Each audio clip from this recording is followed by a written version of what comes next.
নমস্কার। ধর্মের আড়ালে চ্যানেল থেকে আপনাদের সবাইকে আন্তরিক শুভেচ্ছা জানাচ্ছি। আমার কাছে একজন প্রশ্ন করেছিলেন, আমরা হিন্দুরা এত দেবদেবীর পূজা করি কেন? ঈশ্বর তো নিরাকার পরমব্রহ্ম, এটা তো সত্য, তাহলে আমরা কেন এত দেবদেবীর পূজা করি? প্রশ্নটা খুবই কঠিন। আমার মতো মানুষের এই প্রশ্নের উত্তর দেওয়া খুবই কষ্টকর, তবু চেষ্টা করছি আমি। প্রথম কথাটা ছিল হিন্দু। তাহলে আমাদের প্রথম জানতে হবে আমরা হিন্দু কেন, আমাদের হিন্দু বলা হয় কেন। ইতিহাস আমাদের হিন্দু বলা সম্পর্কে কি তথ্য দিচ্ছে? ইতিহাস তেমন তথ্য কোনো দিচ্ছে না যে আমাদের কেন হিন্দু বলা হয়। আমরা এইটুকু পাই যে একটা জনগোষ্ঠী সিন্ধু নদের তীরে বসবাস শুরু করে। তখন এই ভারতবর্ষ ছিল কোল ভিল মুন্ডা আদিবাসী অধ্যুষিত। তা এখানে যখন এই আর্য নামে একটা গোষ্ঠী বসবাস শুরু করে, তখন কিন্তু এই আদিবাসীরাও তেমন ছিল না। আস্তে আস্তে এই আর্য গোষ্ঠীটা বড় হতে শুরু করে, বিভিন্ন জায়গায় ছড়িয়ে পড়ে, কিন্তু তাদের আদিবাস ছিল সিন্ধু নদের তীরে। আমাদের ভারতবর্ষে মুসলমানরা এবং খ্রিস্টানরা এসেছিলেন, তারা আগ্রাসী মনোভাব নিয়ে আক্রমণ করেছিলেন ভারতবর্ষ। প্রথমে এসেছিল যে মুসলমানরা। ইতিহাস বলছে এই মুসলমানরা যারা সিন্ধু নদের তীরে বসবাস করে, তাদেরকে তারা সিন্ধু বলতে বলতে কতটা অপভ্রংশ করে, সিন্ধুটা হিন্দু হয়ে যায়। অনেক মুসলমান বলতে শুরু করে হিন্দুমান, পরে যেমন মুসলমান আমাদেরও তেমন বলতে শুরু করে হিন্দুমান। সিন্ধু থেকে হিন্দুটা কথা এসেছে, তবে সঠিক ইতিহাস নির্ভর যুক্তিসম্মত কোনো তথ্য আমাদের কাছে নেই, সন্তুষ্টজনক কোনো তথ্য নেই কেন আমাদের হিন্দু বলা হয়। তারপরের প্রশ্নটা ছিল যে হিন্দুরা এত দেবদেবীর কেন পূজা করে? নানান রকমের দেবদেবী আছে, কিন্তু শাস্ত্র তো বলছে ঈশ্বর নিরাকার পরম ব্রহ্ম। তাহলে হিন্দুরা এত দেবদেবী পূজা করছে কেন? একটা ছোট উদাহরণ দিই। ধরুন, একটি ব্যক্তির নাম সনাতন ঘোষ, তার 5 জন ছেলে, তার থেকে আরো নাতিপুতি এরা এসেছে। এদের বিভিন্ন রকমের কালচার আছে। কেউ তিতো খেতে ভালোবাসে, তা কেউ টক খেতে ভালোবাসে, কেউ মিষ্টি খেতে ভালোবাসে, কেউ নোনতা খেতে ভালোবাসে, কেউ ধুতি পরতে ভালোবাসে, তা কেউ প্যান্ট শার্ট পরতে ভালোবাসে, কেউ ঝগড়া করতে ভালোবাসে, আবার কেউ না করতেও ভালোবাসে। তাহলে বিভিন্ন রকমের রুচিতে এরা আছে, কিন্তু এদের পরিচয় হচ্ছে এরা সনাতন ঘোষের বংশ। আর্যরা যখন সিন্ধু নদের তীরে বসবাস শুরু করে, বসতি শুরু করে, আর্যদের মানে আমাদের কোনো নির্দিষ্ট একজন ধর্ম প্রবর্তক ছিলেন না।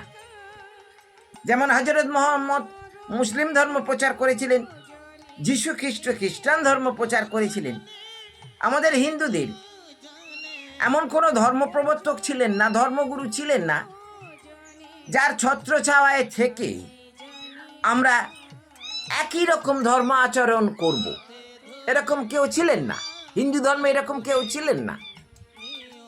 তাহলে আমরা ভাবতে শুরু করেছি জলের দেবতা বরুণ, আকাশের দেবতা সূর্য, শক্তির দেবতা কালী, এইরকম বিভিন্ন ভাবতে শুরু করেছি, আর বিভিন্নভাবে তাদের আরাধনা শুরু করেছি। সেই আদিকাল থেকে বিভিন্নভাবে আমরা তাদের আরাধনা শুরু করেছি। কিন্তু ওই যে আমরা সনাতন ঘোষের বংশ, সনাতনী আমরা, আগাগোড়া একই গোষ্ঠীর মধ্যে আছে, বিবিধের মাঝে দেখো মিলন মহান। আমরা বিভিন্ন রকম ধর্মাচরণ, বিভিন্ন রকমের রুচি, বিভিন্ন রকম সংস্কৃতির মধ্যে থাকলেও আমরা এক হয়ে আছি, আমরা আর্যরা এক হয়ে আছি, আমরা হিন্দুরা এক হয়ে আছি। আমাদের তো নিজস্ব কোনো ধর্মগুরু ছিল না। আমাদের যে একই ছত্রছায়া এনে একই ঈশ্বরের আরাধনা করাবেন ছিল না। তাই আমরা বিভিন্নভাবে বিভিন্ন দেবদেবীর ঈশ্বরের আরাধনা করছি, বিভিন্ন দেবদেবীর আরাধনা করছি আমাদের নিজেদের মতো করে। আমরা তৈরি করে নিয়েছি আমাদের জগৎটাকে। পরের প্রশ্নটা ছিল ঈশ্বর তো নিরাকার, তাহলে আকারে তাকে আমরা ডাকবো কেন?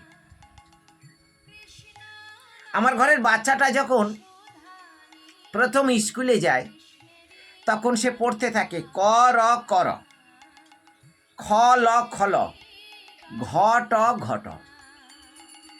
সে যখন পাততাড়ি থেকে আরেকটু উঁচুতে উঠছে তখন আর বানান করছে না।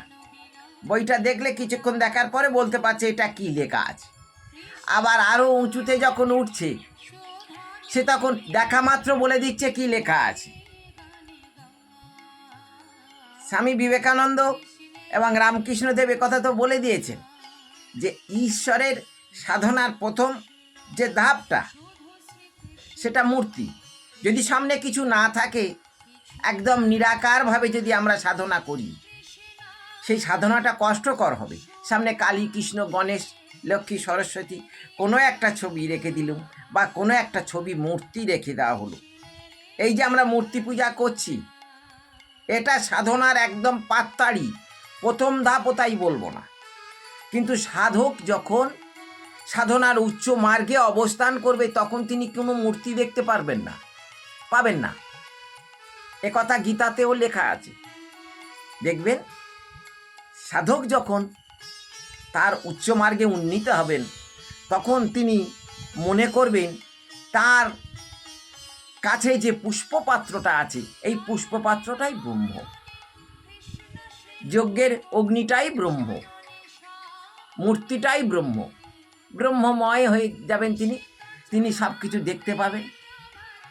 এটা খেয়াল করে দেখবেন যে মুসলমান ভাইরা পশ্চিম দিকে মুখ করে নামাজ পড়েন কেন? পশ্চিম দিকে মুখ করে নামাজ পড়বেন কেন? পূর্ব বা আরও যে কটা দিক আছে সেই দিকে নামাজ পড়া যায় না, কিন্তু ওনারা পড়েন পশ্চিম দিকে মুখ করে। পশ্চিম দিকে কিছু একটা আছে, পশ্চিম দিকে হযরত মুহাম্মদের সমাধি আছে, গির্জাতে দেখবেন যীশু খ্রিস্টের ছবি আছে। এগুলো হচ্ছে কোনো কিছু একটা সামনে রাখতে হয়, কোনো কিছু একটা সামনে রেখে শুরুটা করতে হয়। আমাকে যে বলা হয়েছে যে ঈশ্বর তো নিরাকার, পরমব্রহ্ম পরম্পরা সত্য, নিশ্চয়ই সত্য, তাহলে আমরা এত মূর্তি পূজা করি কেন? আপনার বাচ্চাটাকে প্রথম যদি বই ধরিয়ে বলে যান পড়তে শুরু করো, সে তো পারবে না। তাকে তো শিখতে হবে, তাকে তো এইভাবে বানান করে শিখতে হবে, কর কর, খল খল, ঘট ঘট, রাম বনে ফুল পাড়ে, এসব তো করতে হবে। তারপরে তো বড় বড় বই পড়বে। আমি উত্তর দেওয়ার চেষ্টা করলাম, তবে একটি কথা বলি শেষ করব, এইটা যে বিবিধের মাঝে দেখো মিলন মহান। কবির এই কথাটা হিন্দু সমাজের পক্ষে খুবই প্রযোজ্য। আমরা বিভিন্নভাবে বিভিন্ন শাখায় আছি, কিন্তু আমাদের মূল পরিচয় হচ্ছে সনাতন হিন্দু। ভালো থাকবেন এইভাবে, এই বলে এভাবে বোঝাবার চেষ্টা করলাম আর কি। আমি এখানেই ভিডিওটা শেষ করছি। নমস্কার।